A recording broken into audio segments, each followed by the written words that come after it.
साथियों, आपको एकांत का नमस्कार। एक वायरस से सारी दुनिया परेशान है और यही क्यों जो माइक्रो ऑर्गेनिज्म है, कोई भी इन्फेक्शन बढ़ जाए दुनिया में तो किसी युद्ध से कम नहीं है, किसी वर्ल्ड वार से कम नहीं होता। बैक्टीरिया की मैं बात करूंगा आज कि हमारे शरीर में जो बैक्टीरियाज हैं, लगभग 100 ट्राइलेंस बैक्टीरियाज हमारे शरीर में होते हैं और जिसमें हज़ारों जातियाँ, लगभग 1000 के करीब उनकी स्पीशीज़ हैं, जातियाँ हैं। तो साथियों, ये जो बैक्टीरिया है 100 ट्राइलेंस बैक्टीरिया, इसमें हमारे शरीर में हानिकारक बहुत कम, वेरी फ्यू, बहुत कम हानिकारक है, बाकी ज़्यादातर लाभदायक है और सभी लगभग लाभदायक हैं। और जो हानिकारक हैं वो भी सबके लिए नहीं है, किसी किसी के लिए। जिसके लिए हानिकारक है उसको इन्फेक्शन बोलते हैं कि इसके ऊपर इन्फेक्शन हो गया। साथियों, जो मैं आज आपसे बात करना चाह रहा हूँ वो ये करना चाह रहा हूँ कि जो हमारे लिए लाभदायक बैक्टीरिया हैं ये शरीर को लाभ करते हैं और यदि कोई इन्फेक्शन हो जाता है तो एंटीबायोटिक्स कई बार लोग अपनी मर्जी से लेने लगते हैं, कई बार मेडिकल स्टोर वाले देते हैं, कई बार डॉक्टर्स लिख देते हैं। लिखना पड़ता है, मजबूरी होती है। जब डॉक्टर के पास जाएंगे तो डॉक्टर अपना ट्रीटमेंट करेंगे। इसमें बहुत सारे केसेस में क्या होता है कि एंटीबायोटिक्स ट्रायल चलते हैं कि ये एंटीबायोटिक दिया, फिर इससे ठीक नहीं हुआ, दूसरा दे दिया, तीसरा दे दिया।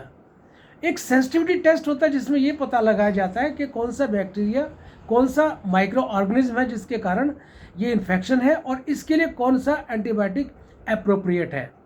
तो उसको सेंसिटिविटी टेस्ट बोलते हैं। उसको देते हैं तो उससे काफ़ी हद तक एक्यूरेसी होती है, लेकिन उसमें भी थोड़ा टाइम लगता है।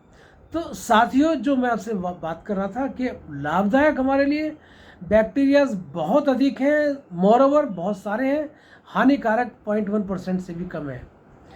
तो इस तरह से जो बैक्टीरियाज हैं हमारे शरीर के अंदर एक रिलेशनशिप इनकी बॉडी के साथ होती है और कोऑर्डिनेटरी रिलेशनशिप होती है, जिसको म्यूचुअलिज्म बोलते हैं, सिम्बायोटिक बोलते हैं, सहजीवी बोलते हैं, या सहजीवी या पारस्परिक जीवी इसको बोलते हैं।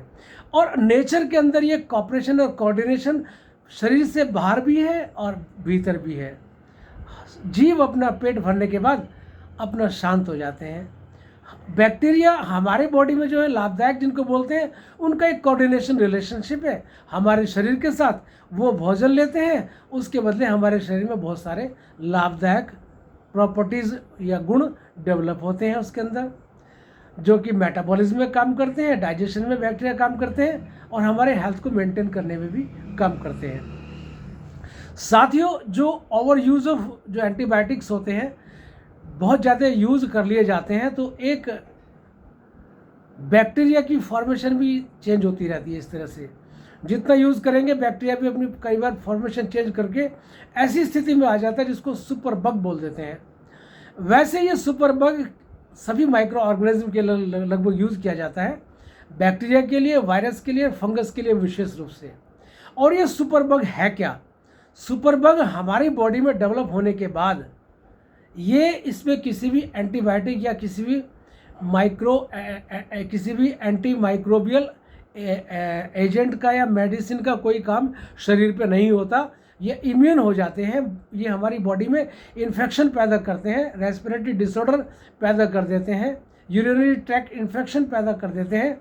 हमारे शरीर में बहुत सारे इन्फेक्शन परमानेंट हो जाते हैं जिसमें मेडिसिन देना भी हानिकारक होता है। और कई समझदार डॉक्टर इस काम को कर रहे हैं। क्या कर रहे हैं कि वो एंटीबायोटिक्स भी कई बार बंद कर देते हैं, बॉडी को काम करने का मौका देते हैं और बॉडी अपने आप में ठीक हो जाती है, क्योंकि उन्हें इस चीज़ का पता है कि ओवर यूज़ ऑफ जो एंटीबायोटिक्स है बॉडी पे कितना नुकसान करते हैं। तो साथियों, जो लाभदायक बैक्टीरिया है, जो यूज़फुल बैक्टीरिया हमारी बॉडी के लिए है, ये हमारी बॉडी में बढ़े कैसे, ये हमारे बॉडी में मेंटेन कैसे रहें, इसके लिए भी बड़ी मज़ेदार बात है। लेकिन एक बात मैं छोटी सी आपको बता दूं कि हार्मफुल बैक्टीरिया या माइक्रो ऑर्गेनिज्म बॉडी में तब डेवलप होते हैं जब हमारी बॉडी से का डिटॉक्सिफिकेशन प्रोसेस बढ़िया नहीं होता, हमारी बॉडी से टॉक्सिन्स प्रॉपरली टाइमली अपने आप रिलीज़ नहीं होते, बाहर नहीं निकलते। तो उन जो टॉक्सिन्स को खाने का काम बैक्टीरिया करते हैं, इन्फेक्शन बॉडी में बढ़ता ही बढ़ता है। तो साथियों, जो हार्मफुल जो लाभदायक बैक्टीरियाज हैं हमारी बॉडी में कैसे बढ़ें, इसके लिए योग प्राणायाम आसन अपने आप में बहुत अच्छी क्रिया है। योग आसन प्राणायाम ध्यान इसको करते हैं वो लाभ करता है। फ्रेश फूड बहुत अच्छा है, रॉ डाइट बहुत अच्छी है, कच्चा खाना जिसको हम फल सलाद और अंकुरित बोलते हैं ये बहुत अच्छा है। फाइबर्स डाइट हमारी बॉडी के लिए बहुत अच्छी है, क्योंकि हमारी गट में इंटेस्टाइन में बहुत सारे बैक्टीरियाज होते हैं और ये लाभदायक बैक्टीरिया, इनको बढ़ाने का तरीका और भी होता है कि मोटा अनाज खाएं, दालें खाएं, अंकुरित चीज़ें खाएं। और ये घटते कैसे, हमारे शरीर से ख़त्म कैसे होते हैं? अम्लीय खाना खाने से, एसिडिक फूड लेने से कम होते हैं। बासी खाना खाने से ये जो लाभदायक बैक्टीरिया कम होते हैं, हानिकारक बढ़ते हैं। तामसिक खाना खाने से भी होता है।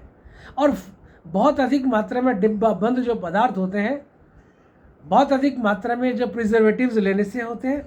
तामसिक आहार खाने से, तला गला सड़ा खाना खाने से ये हमारी बॉडी में हार्मफुल बैक्टीरिया बढ़ते हैं और लाभदायक बैक्टीरिया कम होते हैं। तो साथियों, अपने जो बैक्टीरियाज को, माइक्रो ऑर्गेनिज्म को, बॉडी के अंदर कॉलोनीज हैं, जितनी हमारी बॉडी में सेल्स होती हैं, कोशिकाएं होती हैं, उससे अधिक मात्रा में तो हमारी बॉडी में बैक्टीरियाज हैं, लाभदायक बैक्टीरिया जो हमारी बॉडी को ठीक करने का काम करते हैं। तो ये बहुत बड़ी कृपा है, बड़ी दया है परमात्मा की। ये जो बैक्टीरिया हैं हमारे लिए लाभदायक हैं, इनको सुपर बग न बनने दें। एंटीबायोटिक्स का प्रयोग डॉक्टर की सलाह और डॉक्टर की विशेष रूप से स्पेशलिस्ट की सलाह से टेस्ट रिपोर्ट्स के बाद शुरू करें। विदेशों में कम से कम ऐसा होता है कि डॉक्टर रेस्पॉन्सिबल होता है कि बिना जाने बिना समझे कोई दवाई लिख दी और बार बार ट्रायल एंटीबायोटिक्स का होता रहा तो पेशेंट सू कर देते हैं, वहाँ डॉक्टर को भुगतना पड़ जाता है। भारत में एक मजबूरी भी है डॉक्टर्स की, क्या कि पेशेंट पैसे खर्च नहीं कर सकता, वेट नहीं कर सकता, उसको चाहिए जल्दी ट्रीटमेंट, जल्दी इलाज चाहिए उसको। इस वजह से हरी करी वरी के चक्कर में पेशेंट के साथ भी गलत होता रहता है, डॉक्टर को भी मजबूरी में ये सब काम करना पड़ता है। नमस्कार।